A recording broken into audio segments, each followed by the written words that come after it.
Rastafari. Greetings. This is Wyndham Ross John again, and this will be part 2 on the whole Nazi NASA conspiracy. And I would also like to talk a little bit too about flying and going up into the sky, the atmosphere. And this is biblical evidence here showing that Abba Jah prohibits us to go up into space. And here is some biblical evidence.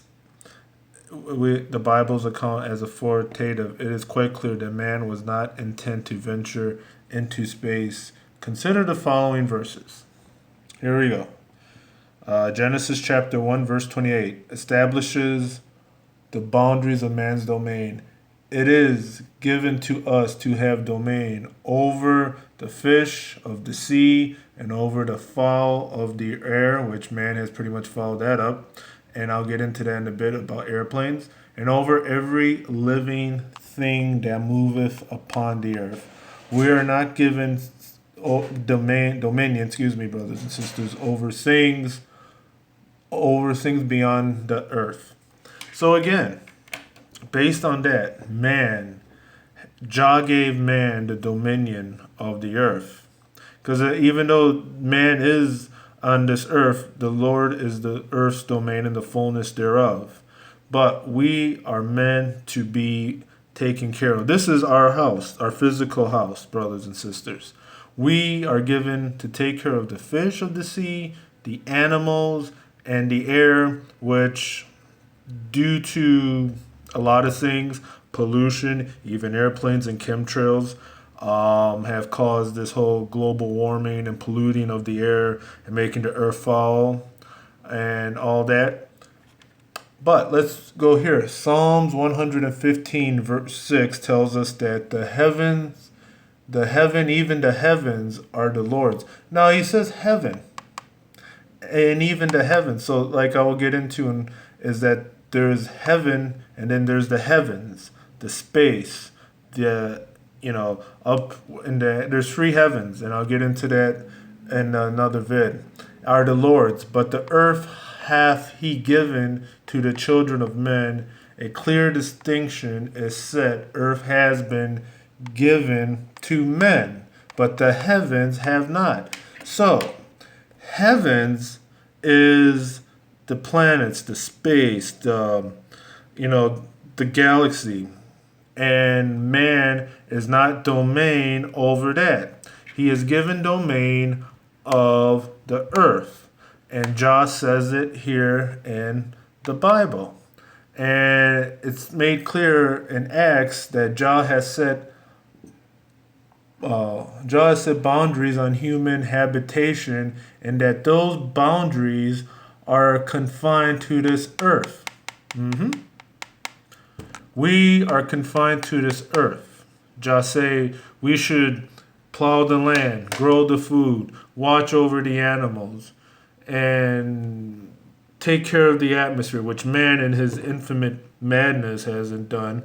But Jah again has stated, we are confined to this earth, half made of one blood of all nations for men to dwell on the face of the earth, and hath determined the times before appointed and the bounds of their habitation. Acts 17, verse 26. Now, in Isaiah 14, give me a second, brothers and sisters, this is very interesting because the fall of Lucifer is the fact that he tried to go up into the heaven where the Almighty is, and it says it right here. How are you fallen from heaven, O Lucifer, son of the morning?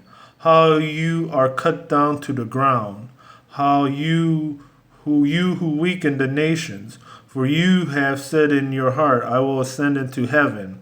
I will exalt my throne above the stars of God. I will also sit on the mount of the congregation of the farthest sides of the north. I will ascend above the heights of the clouds. I will be like the Most High. Yet you shall be brought down to Sheol, to the lowest depths of the pit. So again, all this talk about going up into the heavens, going up into space, it's all satanic, new world order, trying to, the power of Japhet, which is the one that has the power of technology, has created this illusion that they want a lot of the NASA people, all these space people, are not biblical people. They're people who are occultists. They wouldn't. They're all Luciferians. Jah says it. We are given habitation over the earth, and these people are trying to say that they can get up to where God is. And then they will say there is no God. But a fool in his heart, brothers and sisters, says that there is no God. Now, this is an interesting article as well. Oh, wrong article. This one right here. It deals with why do commercial airplanes fly at 36,000 feet? Now, in Rastafari, if you ever talk to the old Rasta man, they always call this the Ironbird. I man never get in no iron Babylon iron bud. Bunny Whaler of the Whalers didn't like flying too much, and that's why he never toured with them. The Ironbird, as you can see, it has wings, it's made of iron, and it's into the firmament. And just based on that height, you can see that they are trying to go farther up into the clouds, up into the atmosphere. And there's a song by a rock group called The Byrds called 8 Miles High, which deals with how high planes used to go at one time. I think a flight from Chicago to New York in the 50s or something, in the 60s, was like near 4 hours. Now you can get in 1 hour and a half. But this is interesting here. Now you can go around the globe within one day. And the higher altitude, basically the higher a plane flies, the thinner the air is. And I can attest to that. It gets thin very badly. This is both good and bad. Well, it's bad because, our air is the most important thing we have.